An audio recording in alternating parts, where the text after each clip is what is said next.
Ayolah para pejabat ini, gunakan empatimu. Gunakanlah empatimu. Jika memang nggak mampu membantu, lebih baik diam.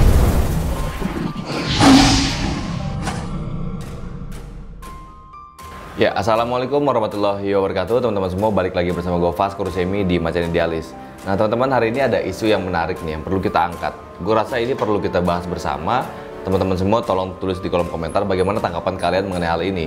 Biasakan simak sampai habis biar lo semua nggak gagal paham ya.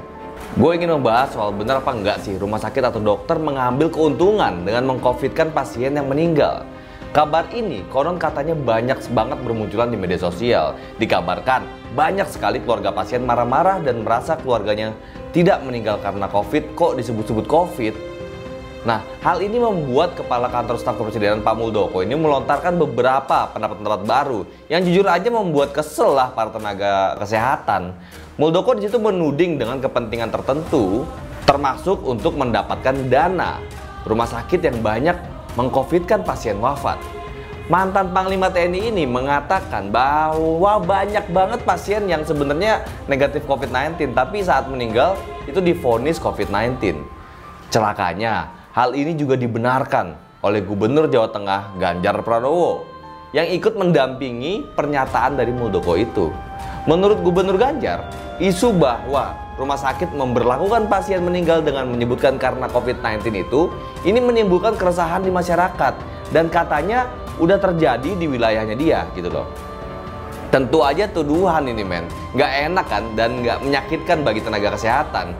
Sekjen dari Asosiasi Rumah Sakit Swasta Indonesia atau yang biasa disingkat dengan ARSI, Ling Ihsan Hanafi pun mengeluarkan bantahan. Menurutnya rumah sakit selama ini telah mengikuti pedoman dari Kemenkes terkait klaim pasien COVID-19. Hanafi juga kembali mengimbau agar rumah sakit selalu fokus pada pelayanan dan penanganan pasien selama masa pandemi COVID-19 itu. Hal ini sesuai dengan Kemenkes nomor HK0107 Menkes Strip 446/2020 tentang petunjuk teknis klaim penggantian biaya pelayanan pasien bagi rumah sakit yang memiliki pelayanan COVID-19. Nuh kan, udah dituduh resiko mati, masih mengedepankan pelayanan dan cinta kasihnya gitu loh.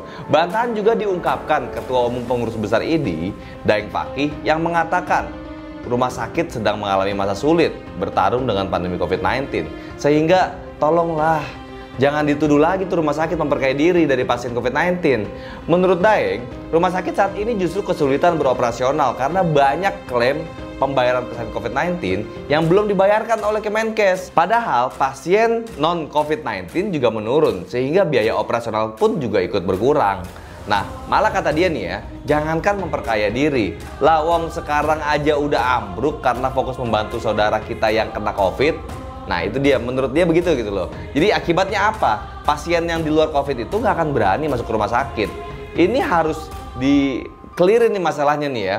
Karena kasihan juga sih sebenarnya rumah sakit, klaim masih belum dibayar, pasien yang lain pun turun, beban pelayanan untuk COVID itu luar biasa.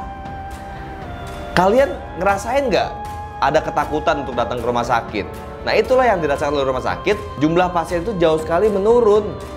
Kalau gue jadi dokter ya wajar lah gue ngamuk. Udah gue ini deg-degan ngobatin pasien COVID, klaim juga belum turun, kita maju perang, tapi senjata nggak disiapin, nggak ada senjatanya, was-was kemungkinan tertular juga itu ada. Masih dibilang memperkaya diri.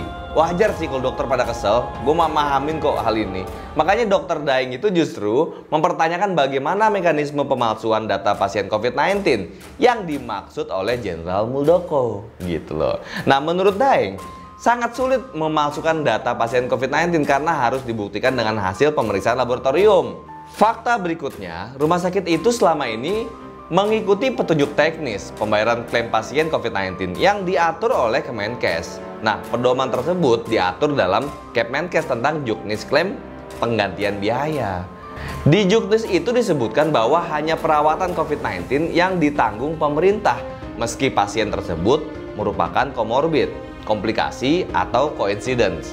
Nah, sementara biaya perawatan untuk merawat gejala komorbid, komplikasi, dan coincidence di luar pembiayaan COVID-19, tanggungan biaya ini bisa dibayarkan oleh asuransi kepesertaan pasien atau dibayarkan mandiri oleh keluarga.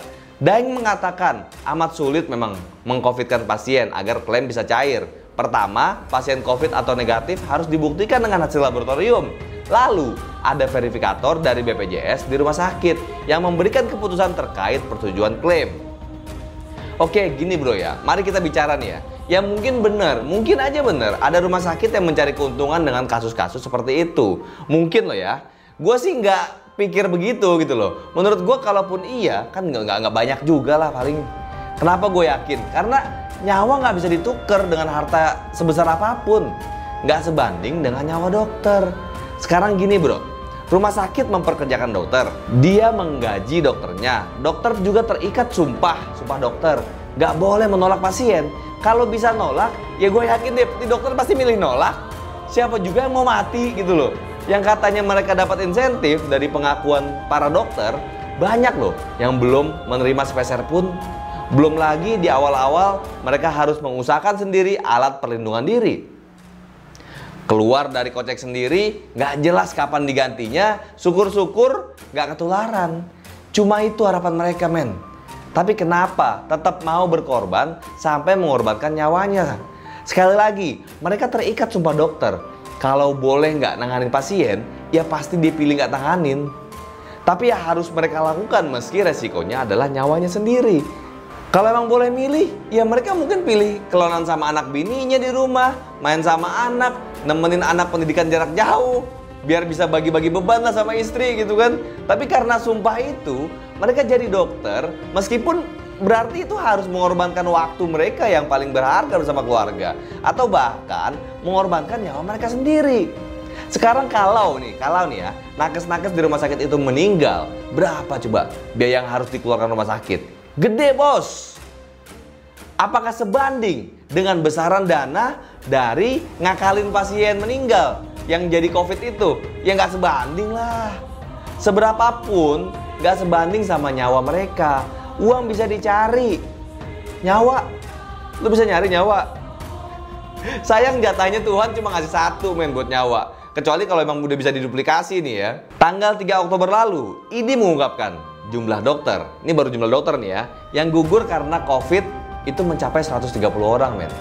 Itu belum termasuk perawat, fisioterapis, dan lain-lainnya, nakes-nakes yang lain. Apakah ada gantinya? Iya sih men. Terawan bilang tenang, ada 3.500 dokter cadangan yang siap menggantikan dokter lama. Bayangin, lo jadi orang tua mahasiswa kedokteran, udah bangga bakal jadi dokter, nyekolin mahal-mahal, tahu-taunya anaknya disuruh bertempur dengan peralatan seadanya gitu loh. Nah orang tua mana yang mau ngantar anaknya ke dunia lain gitu loh. Nggak ada bro, nggak, gue yakin nggak. Dengan adanya wabah ini, mendingan alih profesi lah kali gue rasa mereka. Jadi menurut gue, ayolah para pejabat ini, gunakan empatimu. Gunakanlah empatimu. Jika memang nggak mampu membantu, lebih baik diam. Nah teman-teman semua, bagaimana tanggapan kalian mengenai hal ini? Apakah di tempat kalian pernah ada kejadian rumah sakit yang ngakalin pasiennya? Apakah itu benar atau enggak? Siapa tahu ada informasi baru dari teman-teman semua. Coba kalian tulis di kolom komentar. Tapi berkomentar berdasarkan data ya, jangan cuma asal bunyi kita. Karena gue yakin penonton Macan Idealis bukan penonton kaleng-kaleng. Gue yakin penonton Macan Idealis adalah penonton yang smart dan nggak asal-asalan berkomentar. Teman-teman semua, pastikan share video ini ke seluruh sosial media kita semua, baik itu Facebook, WhatsApp Group, dan lain-lain. Dan juga subscribe channelnya, klik tombol loncengnya, biar lo terus update di Macan Idealis. Teman-teman, Fasko Rusemi, mohon pamit. Assalamualaikum warahmatullahi wabarakatuh.